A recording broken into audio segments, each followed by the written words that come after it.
Hi, welcome back to this channel. I had taken a little break, but now I am back and I am so excited to be back, and we also have a new government in town.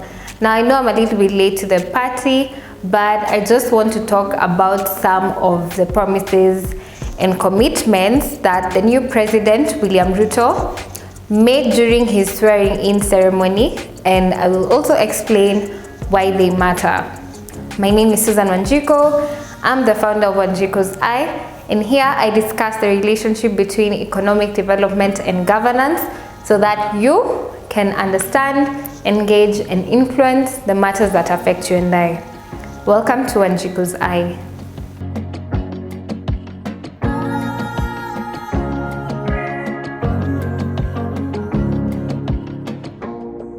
So I know we have many new followers. Welcome to the channel. Here we are not partisan. We use facts and not feelings. We are not inclined to any political party, and we just discuss government affairs in general. And please share and subscribe to the channel. Now, every new government has its own manifesto and the things that it wants to achieve for the country. Now, the declarations are also a perfect example to show how politics and the economy are interconnected, because the political leaders will have an agenda for the country which will have certain consequences, either affecting your money, affecting your access to justice, your ability to afford food, and also to access the basics of life like education, healthcare, security, food again. And yeah, the agenda also normally has an overall influence on the behavior of politicians, which then again affects the entire cycle of the relationship between politics and economics. So all those things and more are what make up an economy. So let's look at some of the declarations and promises and why they matter in Kenya, or how they affect your life. So I'll segment this video into 3 sections based on the similarity of the issues, and I won't cover all of them. I'll just touch on the ones that I think are very urgent. And so in this first segment, I'll touch on the directives related to the public service and the independence of public institutions. Now, among the first immediate agenda that Ruto committed to was to appoint the remaining 6 Court of Appeal judges that Uhuru Kenyatta had failed to appoint. Now, just to give you some context as to why Uhuru Kenyatta failed, rather refused to appoint these judges. Now, in the Jubilee government, the judiciary and the executive had a very antagonistic relationship. They were always at odds. And the reason for this is because the judiciary nullified the 2017 elections. And obviously this did not end well, because Uhuru and co wanted to teach the judiciary a lesson, because how dare you nullify a rigged election. So after that, Uhuru is on record saying that we shall revisit. And I have always said, we have a problem with our judiciary, but regardless, we respect, but we shall revisit.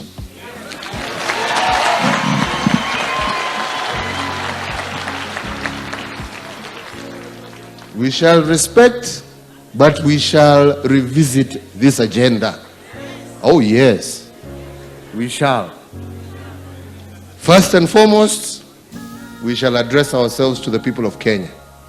Can you imagine?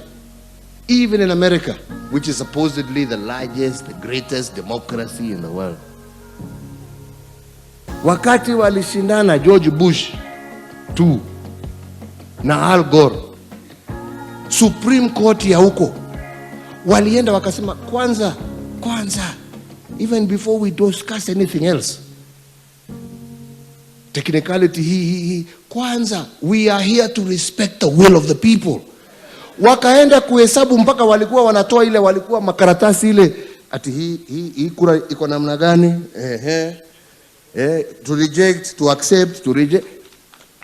because they knew as a Supreme Court they cannot overturn the will of the people. Lakini Maraga thinks he can overturn the will of the people. We shall show you in 60 days that the will of the people cannot be overturned by one or two individuals.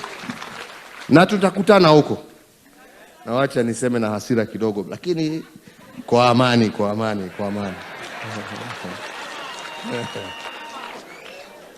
Yeah? Tutarudi. Na tukishamaliza tutarevisit hii mambo yenu. Yeah.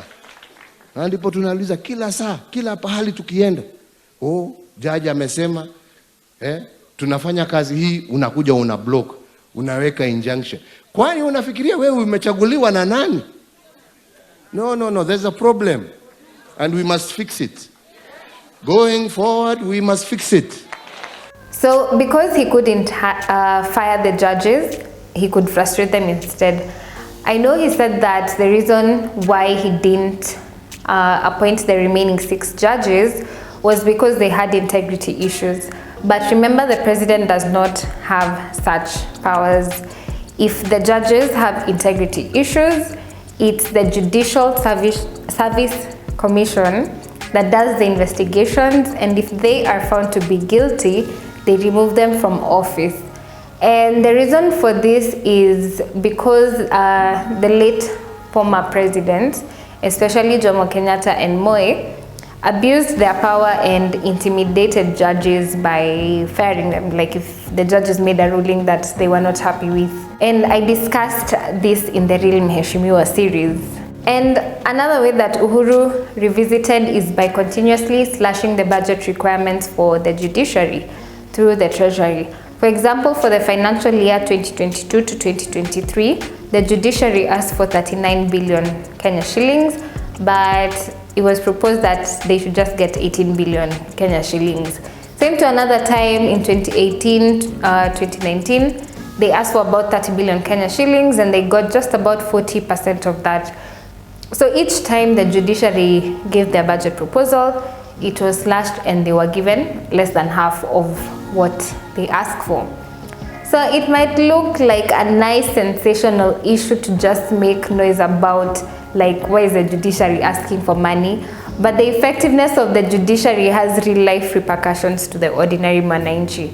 So Ruto committed to increase the budgetary allocation to the judiciary by 3 billion Kenya shillings annually for the next 5 years. I'm not sure if the increments will be out of the requested amount or from what they currently get. So why does it matter? Now, Kenyans have gained more confidence in the courts, and they have realized that the courts do work, and especially because of the fact that Kenya really has developed in its democracy, and also as more and more people become aware of their human rights. So that just means that there will be more cases reported for the courts to resolve. So as at around 2019-2020, it was estimated that there are 400,000 cases being filed annually, and only 300,000 of those cases get resolved, and the remaining 100,000 is backlog carried forward to the next years. Then also we have about 164 judges in total, translating to 1 judge per 2,400 cases. That's if you're talking on a general basis. However, if the judiciary is underfunded, that means that we can't have mobile courts in areas that don't have physical courts, like in the marginalized areas and areas that are very hard to access in this country. Then second thing is we can't develop infrastructure so that we can set up virtual courts. And remember, the virtual courts really came through during the pandemic because we are not allowed to really be around each other a lot. Then 3, we can't facilitate mediation, and mediation sometimes is a better route instead of going through the court system, because the court system can take a really long time. And also again is if they don't have money, courts can't be constructed. So in addition to underfunding the judiciary, underfunding them also means that they'll be understaffed, whether we're talking about administrators, judges, magistrates, clerks, etc. So if you don't have enough of them, you end up with a situation of case backlog, and because of that, people remain in remand for a long time without their cases being heard. Or you also have cases dragging on for years, and even wrongful convictions due to human errors, probably because of an overworked judge or a judge who has too many cases to handle. So the real life translation is that someone whose land was grabbed won't get it back, or someone's business could collapse because the court has failed to order that a payment be made. Also, someone could be wrongfully convicted to life in prison, and they would want to appeal that decision, but the next available hearing is in 2 years. So imagine your life just wastes away in prison because there aren't enough judges. Remember that justice delayed is justice denied.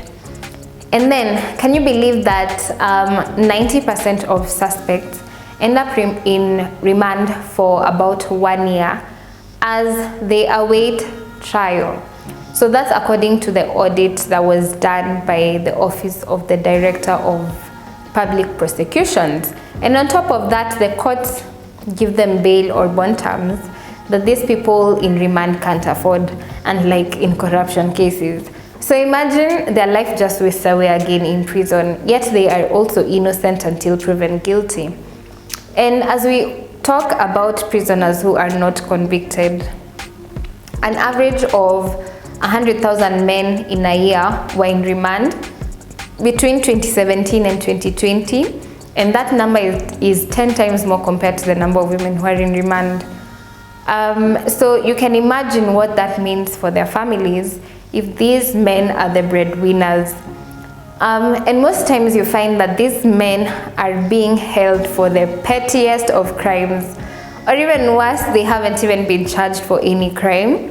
In fact, they're being held as the cops look for something to charge them with. I read that from some reports. Yeah, they're being held as the cops look for something to charge them with. Finally, aside from resolving disputes, the judiciary also has a very important function of making sure that the executive, that's the president and his team, and parliament don't abuse their powers.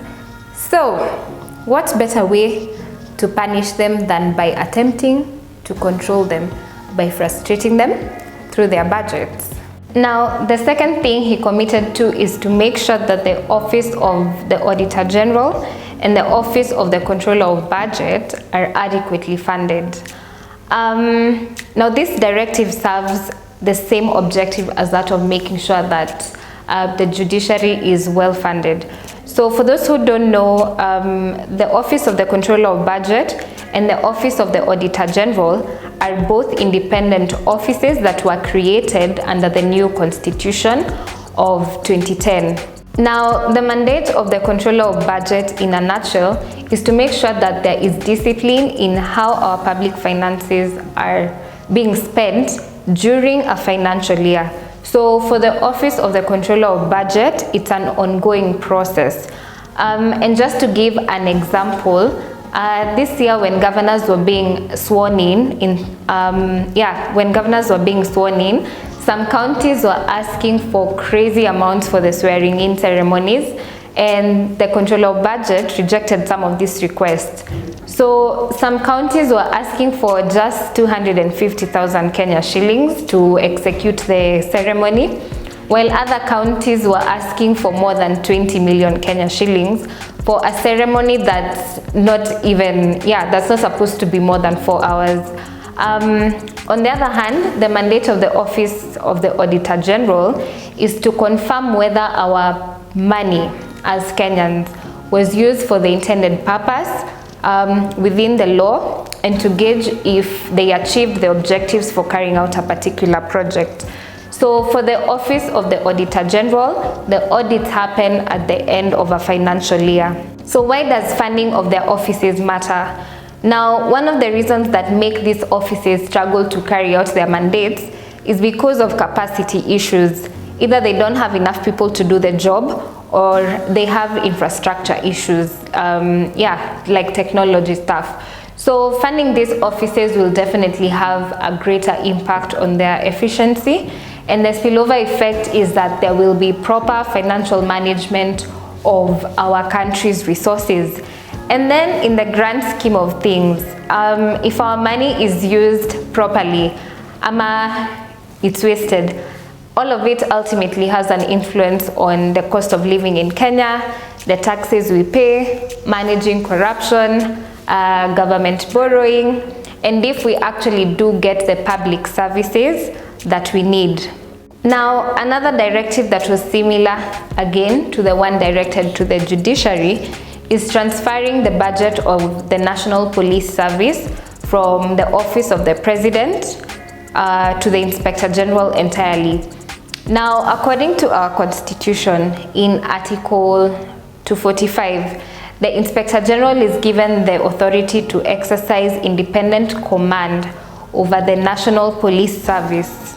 And under Article 239, the police service as a security organ should not act in favor of one political party over another and should not be used to advance the interest or cause of any political party.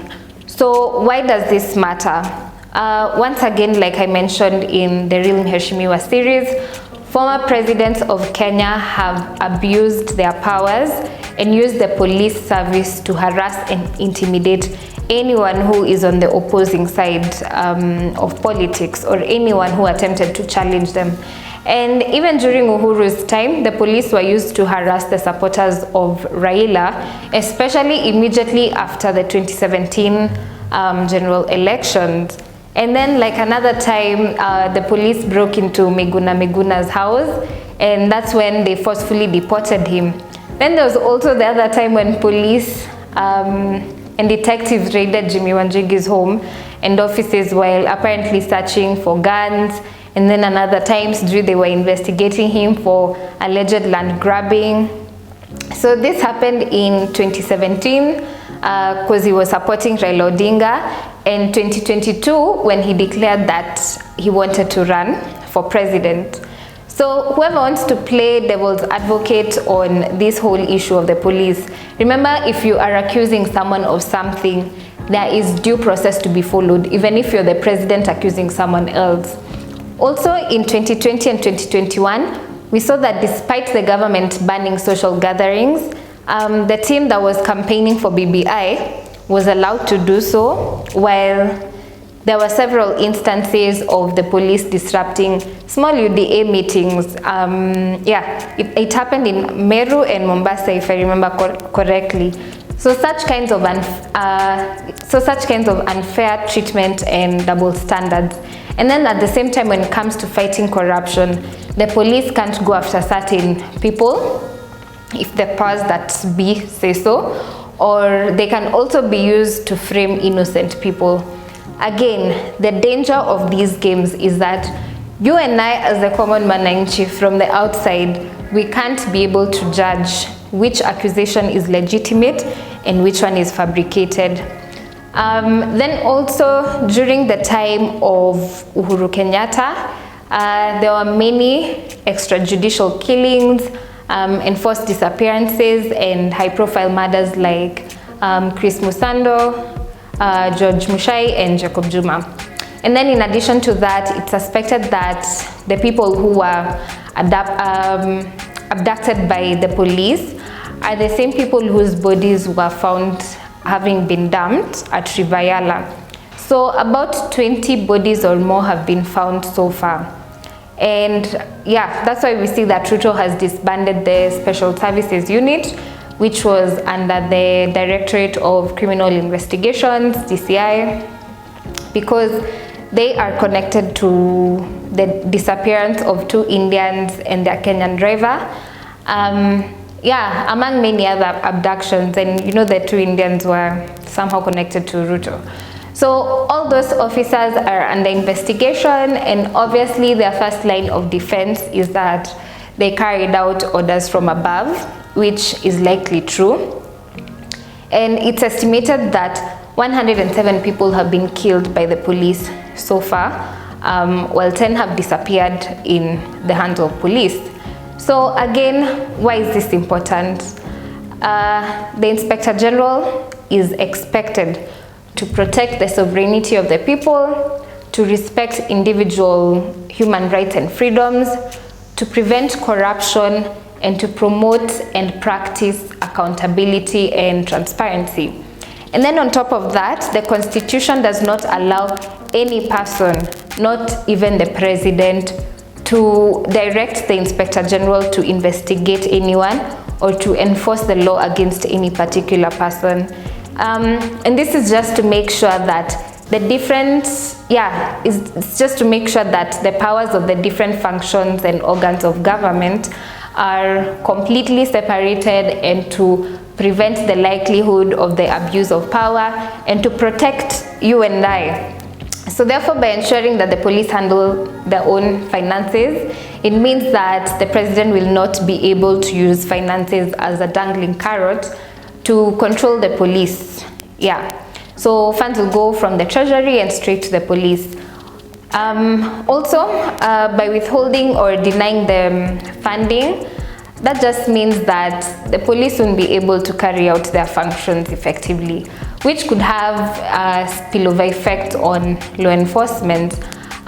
For example, it could mean like we have more rogue operations in the police service, shoddy investigations, corruption, and all this becomes a national security risk. So terrorists can get into the country, contraband goods, which are very harmful to all of us, drugs. And then it could also be something as small but not so small as you need the police to get to you for whatever reason to come and help you in a certain situation, but they don't have fuel, so they can't treat you. And that is such a common occurrence. Now, I know that from a psychological perspective and out of self-interest, the Inspector General could say, why not bend over backwards and do what orders from above demands for the sake of the entire police service? Because if the police service fails or is ineffective, it's going to look bad on me, and I'm not willing to have that on my professional reputation. It's not the right kind of reasoning, but it's how human beings make decisions, and it's how human beings get compromised. But nonetheless, for as long as the Inspector General has integrity, it's in the best interest of everyone to have an autonomous, independent police service, given the nature of our politics. Then finally, on the independence of institutions, he also vowed that the offices of public servants will not be used to carry out partisan interests. So they will not carry out the interests of any political party. Now, this is similar to what I just explained about the Inspector General. In the previous administration, the government used different public offices to harass and intimidate people who are against the ruling party, Jubilee. Remember that all public officers are expected to be politically neutral. So they are not allowed to use their powers to advance the interests of any political party, and neither should they show that they support or oppose any political party. In fact, the Public Officer Ethics Act says that a political officer may not engage in political activity that may be seen to compromise the political neutrality of his office. For example, when a political figure or a person who has political connections has an interest in a particular industry, like in the case of SportPesa, the Kenya Revenue Authority was used to switch the narrative and say that SportPesa had been evading tax, and so they should be shut down. Then another company took over the industry. So I did a video on that explaining all those dynamics when I talked about the Kenyan business environment. Now, another thing is they conveniently bring up, for example, a tax case on you, regardless of whether it's legitimate or illegitimate. And then by convenient, when I say they conveniently bring up a case, I mean that the timing is just right so that it can influence public opinion. Then another body that the previous government attempted to use for personal agenda was the National Intelligence Service, when the Principal Secretary for Interior, Karanja Kibicho, said that the NIS poll showed that Azimio would get 60% of the votes. That is plain illegal. You're not supposed to use the intelligence service for that. And then likewise, in the last 2 years, we saw different cabinet secretaries like Matiang'i and Jomusheru openly showing support for Azimio.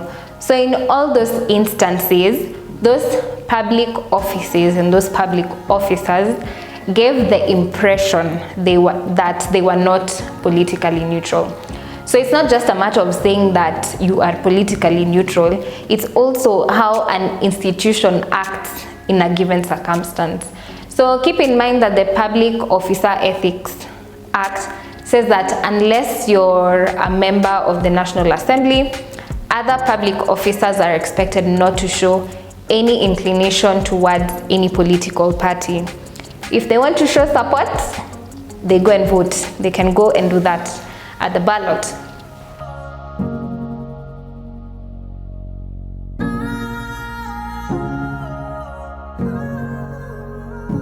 So if you want to judge the government of Ruto, the first thing to check is, do they respect and obey the law? And do they respect the independence of institutions? And regardless of what political side that you're on, trust me, you want the institutions to remain independent and politically neutral. Because we've seen power is very fluid. It switches hands very fast. So in the second part, I'll be touching on the directives which discuss trade and economy. So thank you so much for watching. Don't forget to like, share, and subscribe. I will see you in the next one. Cheers.